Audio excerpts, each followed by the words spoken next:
മരണം. മറ്റേത് വണ്ടി കയറിയാലും ഇറങ്ങാം മക്കളെ. ബസ്സിൽ കയറിയാൽ ഏത് ലിമിറ്റഡ് സ്റ്റോപ്പ് ആയാലും എവിടെങ്കിലും സ്റ്റോപ്പ് ഉണ്ടാവും. എത്ര വലിയ എക്സ്പ്രസ് ആയാലും എവിടെങ്കിലും പോയി ഇറങ്ങാൻ പറ്റും. ഏത് ട്രെയിനിൽ കയറിക്കൊണ്ട് പോയാലും ആ ട്രെയിനിൽ ഏതെങ്കിലും സ്റ്റോപ്പിൽ പോയി ഇറങ്ങാൻ പറ്റും. പക്ഷേ അസ്റായിൽ അലൈഹിസ്സലാം മരണമെന്ന വാഹനത്തിൽ കയറ്റിക്കഴിഞ്ഞാൽ പൊന്നുമക്കളെ പിന്നെവിടെയും ഇറങ്ങാൻ പറ്റൂല. ഒരു സ്റ്റോപ്പിലും അസ്റായിൽ നിർത്തൂല. പിന്നെ എത്ര ബഹളം വെച്ചാലും കാര്യമില്ല, എത്ര ശക്തിയുണ്ടെന്ന് പറഞ്ഞാലും കാര്യമില്ല മക്കളെ, എത്ര സ്വാധീനമുണ്ടെന്ന് പറഞ്ഞാലും കാര്യമില്ല മക്കളെ.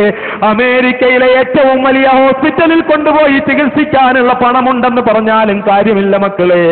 മഹാനായ ഖാബിലുൽ അർവാഹ് മലക്ക് അസ്റായിൽ അലൈഹിസ്സലാമിന്റെ പിടിയിൽ നിന്ന് രക്ഷപ്പെടാൻ കഴിയില്ല മക്കളെ. പിന്നെ ഉള്ളതെന്താ? പിന്നെ നല്ല കാര്യങ്ങൾ ചെയ്തിട്ടുണ്ടെങ്കിൽ ഖബറിലേക്ക് പോയാൽ രക്ഷപ്പെടാൻ പറ്റും. ചീത്തക്കാര്യങ്ങൾ ചെയ്തതാണെങ്കിലോ ചിതലും പുഴുക്കളും താവളം പെരുത്തുണ്ടതിൽ സന്തോഷമാണ് അവകൾക്കു നീ ചൊല്ലുന്നത്. പൊൻവർണ്ണ കോമള മൃദുലമായ ശരീരമിൽ സമരത്തിലാണ് പരസ്പരം തിന്നുന്നതിൽ. കാർഡിൽ റേഷൻ വേണ്ട പോലതിലുണ്ട്, ക്യൂ സിസ്റ്റമില്ല തള്ളലാണതുകൊണ്ട്. അങ്ങ് പോയി വെച്ചാൽ ആപ്പിൾ പൂ പോലെ മൃദുലമായി നീ സൂക്ഷിച്ചിരുന്ന നിന്റെ പ്രിയപ്പെട്ട ശരീരമുണ്ടല്ലോ, രാവിലെ പുറത്തേക്കൊന്നിറങ്ങുന്നതിന് മുമ്പ് എന്റെ പ്രിയപ്പെട്ട പെങ്ങളെ നീ എത്ര വട്ടമാ കണ്ണാടിയിൽ നോക്കുന്നത്? ഒരു മരണ വീട്ടിൽ പോകണമെങ്കിൽ നീ നിന്റെ മുഖം എത്ര വട്ടമാ മിനുസപ്പെടുത്തുന്നത്? എന്തൊക്കെയാ നിന്റെ മുഖത്ത് വാരി തേക്കുന്നത്? എത്ര വട്ടമാ കണ്ണെഴുതുന്നത്? എത്ര വട്ടമാ മുഖത്ത് കരി കൊണ്ട് കുത്തുന്നത്? എന്തൊക്കെ സാധനങ്ങളാ വാരി തേക്കുന്നത്? എത്ര നീ വാരി പൂശുന്നത്? ഇതെല്ലാമായിട്ടേ നീ മയ്യത്ത് കാണാൻ പോലും പോവുകയില്ലെങ്കിൽ പൊന്നുമോളെ, ആപ്പിൾ പൂ പോലെ മൃദുലമായി നീ സൂക്ഷിച്ച നിന്റെ ശരീരമുണ്ടല്ലോ, ഈ പ്രിയപ്പെട്ട നിന്റെ ശരീരം അങ്ങ് ഖബറിലേക്ക് കൊണ്ടുവച്ചു കഴിഞ്ഞാൽ എന്റെ പ്രിയപ്പെട്ട അനുജന്മാരെ, ഗൾഫ് നാടുകളിൽ നിന്ന് കൊണ്ടുവരുന്ന അത്യന്താധുനികമായ ഫേസിലിടാൻ പറ്റിയ, മുഖത്തിടാൻ പറ്റിയ അത്യന്താധുനികമായ ക്രീമുകളിട്ട് മുഖം സുന്ദരമാക്കിക്കൊണ്ടിറങ്ങുന്ന എന്റെ പ്രിയപ്പെട്ട ചെറുപ്പക്കാരാ, അസ്റായീൽ വന്നങ്ങ് പിടിച്ചു പോയാൽ പിന്നെ ഈ മുഖം കൊണ്ടെന്ത് ഗുണമാ ഉള്ളത്? പിന്നെ നീ സൂക്ഷിക്കുന്ന നിന്റെ ശരീരം കൊണ്ടെന്ത് ഗുണമാ ഉള്ളത്? നീ വെയിൽ തട്ടാതെ കറുക്കാതെ സൂക്ഷിക്കുന്ന ഈ തൊലിയുണ്ടല്ലോ, അതെല്ലാം അങ്ങ് കൊണ്ടുവച്ചു കഴിഞ്ഞാൽ ചിതലും പുഴുക്കളും താവളം പെരുത്തുണ്ടതിൽ. നിന്റെ ശരീരം വന്നിട്ടിങ്ങനെ മത്സരിച്ച് പിന്നലാണ്. അതിങ്ങനെ മത്സരിച്ച് യാതൊരു നിയന്ത്രണവുമില്ലാതെ ചിതലും പുഴുക്കളും വന്ന് കടിച്ചു കീറുകയാണ്. ആർക്കാണ് ധൈര്യമുള്ളത് സ്വന്തം പ്രിയപ്പെട്ട ഭാര്യയെ ജീവനേക്കാൾ സ്നേഹിക്കുന്ന എന്റെ പ്രിയപ്പെട്ട അനുജന്മാരെ, സഹോദരന്മാരെ, വിനയപൂർവ്വം ചോദിക്കുക. ഭാര്യ പറയുകയാണ്, എനിക്കൊന്ന് സിനിമ കാണണം, എന്നാലും നീ വാ, നിന്നെ കൊണ്ടുപോകാമെന്ന് പറഞ്ഞ് ബൈക്കിന്റെ പുറകിലിരുത്തിക്കൊണ്ട് പൊന്നാനിയിലെയും കുറ്റിപ്പുറത്തെയും തിയേറ്ററിന്റെ മുന്നിൽ ക്യൂ നിൽക്കുന്ന പ്രിയപ്പെട്ട ചെറുപ്പക്കാരാ, എന്റെ ഭാര്യ പറയുകയാണ് അവൾക്കൊന്ന് സീരിയൽ കാണാതെ ഉറക്കം വരുന്നില്ല, അതുകൊണ്ട് വീട്ടിലൊരു നല്ല TV വാങ്ങിക്കൊടുക്കണം, അവൾക്ക് സീരിയൽ കാണാൻ സമയവും കൊടുക്കണം.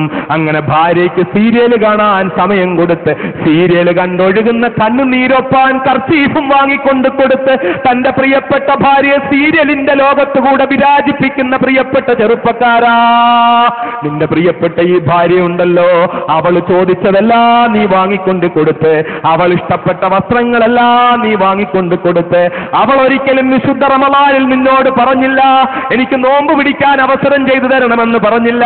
ഒരിക്കലും അവൾ നിന്നോട് പറഞ്ഞില്ല നമുക്കൊന്ന് ജമാഅത്തായിട്ട് നിസ്കരിക്കാം എന്റെ പ്രിയപ്പെട്ടവനെ എന്ന് പറഞ്ഞില്ല. ഒരു ദിവസമെങ്കിലും സുബഹിക്ക് നിങ്ങളൊന്ന് ഇമാമ് നിൽക്കുമോ? നിങ്ങളൊന്ന് ഖുർആൻ ഓതുന്നത് കേൾക്കാൻ എനിക്ക് ആഗ്രഹമുണ്ടെന്ന് ഇമാമ് നിൽക്കുമോ? എനിക്കും എന്റെ കുഞ്ഞുങ്ങൾക്കും നിങ്ങളുടെ പുറകിൽ നിന്നൊന്ന് നിസ്കരിക്കണമെന്ന് ആഗ്രഹമുണ്ടെന്ന് പറഞ്ഞില്ല. എനിക്ക് വിശുദ്ധ ഖുർആൻ ഒന്ന് പഠിക്കണമെന്ന് പറഞ്ഞില്ല. എനിക്ക് ഖുർആൻ ഓതാൻ അറിയത്തില്ല, ഞാൻ മംഗളം വായിക്കുന്നു, മനോരമ വായിക്കുന്നു, ഞാൻ വനിത വായിക്കുന്നു, നാനാ വായിക്കുന്നു, എല്ലാം വായിക്കുന്നു, പക്ഷേ എനിക്ക് വിശുദ്ധ ഖുർആൻ ഒന്ന് ഓതാൻ അറിയില്ല. അതുകൊണ്ട് എനിക്കൊന്ന് ഖുർആൻ നിങ്ങളൊന്ന് പഠിപ്പിച്ചു തരുമോ എന്ന് ചോദിച്ചില്ല. എനിക്ക് നിങ്ങൾ എന്നെ ഒന്ന് ഹജ്ജിന് കൊണ്ടുപോകുമോ എന്ന് ചോദിച്ചില്ല. നമുക്കൊന്ന് ഹജ്ജിന് പോയിക്കൂടെ എന്ന് ചോദിച്ചില്ല. കാശുണ്ടായപ്പോൾ അവൾ പറഞ്ഞു നമുക്കൊരു നല്ല കാറ് വാങ്ങാമെന്ന് പറഞ്ഞു, പക്ഷേ കാശുണ്ടായപ്പോൾ അവൾ പറഞ്ഞില്ല നമുക്കൊന്ന് ഹജ്ജിന് പോകാം പ്രിയപ്പെട്ടവനെ, നമുക്കൊന്ന് പോകാം, നമുക്ക് റസൂലുള്ളാഹിന്റെ തിരുമുന്നിലൊന്നെത്താം, നമുക്ക് ബീവി ഫാത്തിമയുടെ അടുക്കലൊന്നെത്താം, നമുക്ക് ആയിഷയുടെ തിരുമുന്നിലൊന്നെത്താം, നമുക്ക് ഖദീജയുടെ ഖബറിടത്തിലൊന്ന് പോകാം, നമുക്ക് അല്ലാഹുവിന്റെ പ്രിയപ്പെട്ടവരെ പോയി കാണാമെന്ന് പറഞ്ഞില്ല. നിന്റെ പ്രിയപ്പെട്ടവളെ നിന്നോട് പറഞ്ഞു, നിനക്ക് നീ അവൾക്ക് നല്ല വണ്ടി വാങ്ങിക്കൊടുത്തു, നീ അവൾക്ക് നല്ല ടിവി വാങ്ങിക്കൊടുത്തു, അവളുടെ ജീവിതം മൊത്തം നീ സന്തോഷത്തിലാക്കി കൊടുത്തു. അവള് പറഞ്ഞു, എനിക്ക് ഫുൾ കൈയിടാൻ പറ്റില്ല, പർദ്ദയിടാൻ പറ്റില്ല. എന്നാ പൊന്നെ വേണ്ട, നീ ഇടണ്ട എന്ന് പറഞ്ഞുകൊണ്ട് വയറ് കാണിച്ചുകൊണ്ട് നടക്കാൻ നീ അനുവാദം കൊടുത്തു, കഴുത്ത് കാണിച്ചുകൊണ്ട് നടക്കാൻ നീ അനുവാദം കൊടുത്തു, തലമറയ്ക്കാതെ നടക്കാൻ നീ അനുവാദം കൊടുത്തു. ടൂ വീലറിന്റെ പുറകിൽ വെച്ച് നീ അവളെയും കൊണ്ട് റോഡ് നീളെ സഞ്ചരിച്ചു. നാട്ടുകാരുടെ മുന്നിൽ നിന്റെ ഭാര്യ സുന്ദരിയാണെന്ന് നീ കാണിച്ചു. അവരിൽ ചിലര് പർദ്ദയിടുമ്പോഴും തലമറയ്ക്കാതെ നടക്കാൻ നീ പ്രോത്സാഹിപ്പിച്ചു. പർദ്ദയിട്ടുകൊണ്ട് സിനിമാ തിയേറ്ററുകളിൽ പോകാനും നീ അനുവദിച്ചു. ഇങ്ങനെയൊക്കെ നീ സൂക്ഷിച്ച നിന്റെ പ്രിയപ്പെട്ട ഭാര്യയുണ്ടല്ലോ, നീ നല്ല നല്ല ഹെയർ ക്രീമുകൾ വാങ്ങിക്കൊടുത്ത ഭാര്യ, നീ നല്ല നല്ല ഫേസ് വാഷുകൾ വാങ്ങിക്കൊടുത്ത ഭാര്യ, നല്ല നല്ല യൗവനം കാത്തു സൂക്ഷിക്കാൻ പറ്റിയ മരുന്നുകൾ വാങ്ങിക്കൊടുത്ത ഭാര്യ. ആ ഭാര്യ ഒരു ദിവസം നോക്കുമ്പോൾ എന്റെ ഭാര്യയ്ക്ക് എഴുന്നേക്കാൻ വയ്യ, ശരീരത്തിന് അസ്വസ്ഥത, ഡോക്ടറെ കാണാൻ കൊണ്ടുപോയി. പൊന്നാനിയിലെ ഡോക്ടർ പറഞ്ഞു ഒന്ന് മൗലാനായിൽ കൊണ്ടുപോ, അവിടുത്തെ ഡോക്ടർ പറഞ്ഞു ഒന്ന് മിംസിൽ കൊണ്ടുപോ, അവിടുത്തെ ഡോക്ടർ പറഞ്ഞു ഒന്ന് കിംസിൽ കൊണ്ടുപോ. അവിടെ ചെന്നപ്പോ പറഞ്ഞു ഭാര്യയ്ക്ക് ബ്ലഡ് ക്യാൻസറാ, പെട്ടെന്ന് വെല്ലൂരേക്ക് കൊണ്ടുപോ. വെല്ലൂരേക്ക് കൊണ്ടുപോയി ഒരുപാട് ചികിത്സ നടത്തി. തന്റെ പ്രിയപ്പെട്ട ഭാര്യയുണ്ടല്ലോ, നീ സുന്ദരമായിട്ട് കൊടുത്ത നൈൽ പോളിഷ് കൊണ്ട് സൂക്ഷിച്ചിരുന്ന നഖം സൂക്ഷിച്ചിരുന്ന പ്രിയപ്പെട്ട ഭാര്യ, നീ വാങ്ങിക്കൊടുത്ത സാധനം കൊണ്ട് ചുണ്ടു ചുമപ്പിച്ചിരുന്ന ഭാര്യ, നീ വാങ്ങിക്കൊടുത്ത കൺമഷി കൊണ്ട് കണ്ണ് കറുപ്പിച്ചിരുന്ന ഭാര്യ, നീ കൊടുത്തിരുന്ന വസ്ത്രം കൊണ്ട് ശരീരം മറയാതെ വസ്ത്രം ഉടുത്തു എന്ന് വരുത്തിയിരുന്ന ഭാര്യ, അവൾ മാരകമായ രോഗത്തിന് അടിമപ്പെട്ടങ്ങ് മരിച്ചുപോയി. അതല്ലെങ്കിലോ രോഗമൊന്നും വേണ്ട, ഒരു ദിവസം രാവിലെ നീ ചെന്ന് വിളിക്കുമ്പോൾ എഴുന്നേക്കുന്നില്ല, മരിച്ചുപോയി. എന്റെ പ്രിയപ്പെട്ടവനെ, നിന്റെ പ്രിയപ്പെട്ട ഭാര്യയുടെ മയ്യത്ത് കൊണ്ടുപോയി ഖബറിൽ വെച്ചിട്ട് ആ പ്രിയപ്പെട്ട ഭാര്യയുടെ മുന്നിൽ നിന്ന് നീ ഇന്ന് തിരിച്ചു പോന്നിട്ട് നിനക്കുറക്കം വരുന്നില്ല, നിനക്കുറക്കം വരുന്നില്ല. ഉറങ്ങാത്ത രാത്രികൾ 1 കഴിഞ്ഞു, 2 കഴിഞ്ഞു, 3 കഴിഞ്ഞു, 3-4 ദിവസം കഴിഞ്ഞപ്പോൾ നിനക്കൊരാഗ്രഹം, എനിക്കെന്റെ പൊന്നുമോളുടെ പ്രിയപ്പെട്ടവളെ, തന്റെ സർവസ്വവുമായിരുന്ന പ്രിയപ്പെട്ടവളുടെ മുഖമൊന്ന് കാണണമ്മ, കണ്ണൊന്ന് കാണണമ്മ, ചുണ്ടൊന്ന് കാണണം. അതൊന്ന് കാണാനുള്ള അദമ്യമായ ആഗ്രഹത്തോട് ആർക്കെങ്കിലും ധൈര്യമുണ്ടോ? പള്ളിക്കാട്ടിലേക്ക് പോകാൻ ധൈര്യമുണ്ടോ? ഖബറിന്റെ പുറത്തുനിന്ന് മണ്ണ് മാറ്റാൻ ധൈര്യമുണ്ടോ? ഖബറിന്റെ പുറത്തെ പലക മാറ്റാൻ ധൈര്യമുണ്ടോ? ആ വെള്ളത്തുണി കൊണ്ട് മൂടിയിരുന്ന ആ ശരീരം നീ ഒന്ന് നോക്കാനുള്ള ധൈര്യമുണ്ടോ? എന്നാൽ എന്റെ പ്രിയപ്പെട്ട സഹോദരാ, നിന്റെ പ്രിയപ്പെട്ട ഭാര്യയുടെ നീ വാങ്ങിക്കൊടുത്ത കൺമഷി കൊണ്ട് കറുപ്പിച്ചിരുന്ന കണ്ണ്, അവിടെ 2 ഗുഹയാണ് നിനക്ക് കാണാൻ കഴിയുക. നീ കൊടുത്ത സാധനം കൊണ്ട് ചുവപ്പിച്ചിരുന്ന ചുണ്ട്, അവിടെയെല്ലാം പല്ലുകൾ തള്ളിവിക്കുന്നതാ നിനക്ക് കാണാൻ കഴിയുക. കാതുകൾ ചെവലുകൾ കടിച്ചു നിന്നിട്ട് അവിടെ വികൃതമായിരിക്കുന്നതാ നിനക്ക് കാണാൻ കഴിയുക. കാർഡില്ല റേഷൻ വേണ്ട പോലെ അതിലുണ്ട്, ക്യൂ സിസ്റ്റം ഇല്ല, തള്ളലാണ് അതുകൊണ്ട്. അവിടെ ആരും നിയന്ത്രിക്കാനില്ലാത്ത, അവിടെ APL BPL വ്യത്യാസമില്ലാത്ത, കാർഡ് വേണ്ടാതെ ക്യൂ ഇല്ലാതെ നിന്നിട്ട് ഇങ്ങനെ തിന്നുകയാണ്. ചിരലും പുഴുക്കളും ഇങ്ങനെ കടിച്ച് കടിച്ച് കടിച്ച് പറിച്ചു തിന്നുകയാണ്. ആ ഖബറിന്റെ ഭീകരതയിൽ രക്ഷപ്പെടാൻ കഴിയണം മക്കളെ. വാപ്പായെ കൊണ്ട് ഖബറിലടക്കിയിട്ട്, ഉമ്മായെ കൊണ്ട് ഖബറിലടക്കിയിട്ട്, വിലപിടിപ്പുള്ള വാഹനത്തിൽ, വിലപിടിപ്പുള്ള കാറിൽ ഖബറിന്റെ മുമ്പിലൂടെ ചീറിപ്പാഞ്ഞു പോകുമ്പോൾ ഒന്ന് നിർത്തി ഒരു അസ്സലാമു അലൈക്കും പോലും നിന്റെ വാപ്പാക്ക് പറയാതെ പോകുന്ന പ്രിയപ്പെട്ട മോനെ, നീയും നാളെ ഈ ഖബറിലേക്ക് പോകേണ്ടവനാ, നിന്റെ മക്കളും ഖബറിലേക്ക് പോകേണ്ടതാ. ഖബറിന്റെ ഏകാന്തത ഭീകരമാ. ആ ഭീകരമായ ഖബറിന്റെ ഏകാന്തതയിൽ, ആ ഭീകരമായ ഖബറിന്റെ ഏകാന്തതയിലേക്ക് പോകേണ്ടി വരുമ്പോൾ നിന്നെ രക്ഷിക്കാൻ ഈ സിനിമാ തമ്പുരാക്കന്മാർക്ക് കഴിയില്ല മക്കളെ, നിന്നെ രക്ഷിക്കാൻ ആർക്കും കഴിയില്ല മക്കളെ.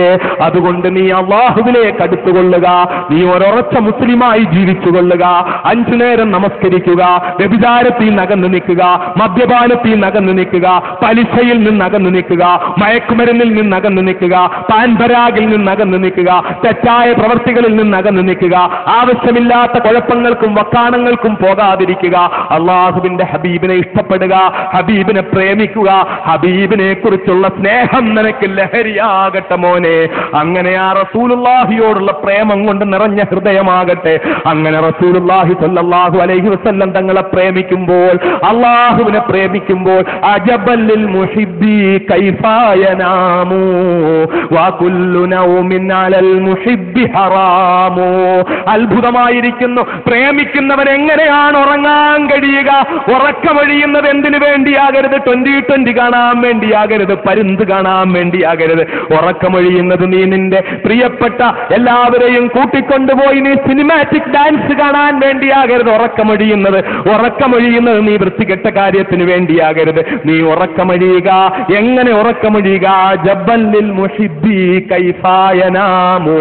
ഒരു പ്രേമഭാജനത്തിന് എങ്ങനെയാ ഉറങ്ങാൻ കഴിയുക? എല്ലാ പ്രേമിക്കുന്നവർക്കും ഉറക്കം ഹറാമാണ്. ആരെയാ പ്രേമിക്കേണ്ടത്? ആരെയാ പ്രേമിക്കേണ്ടത്?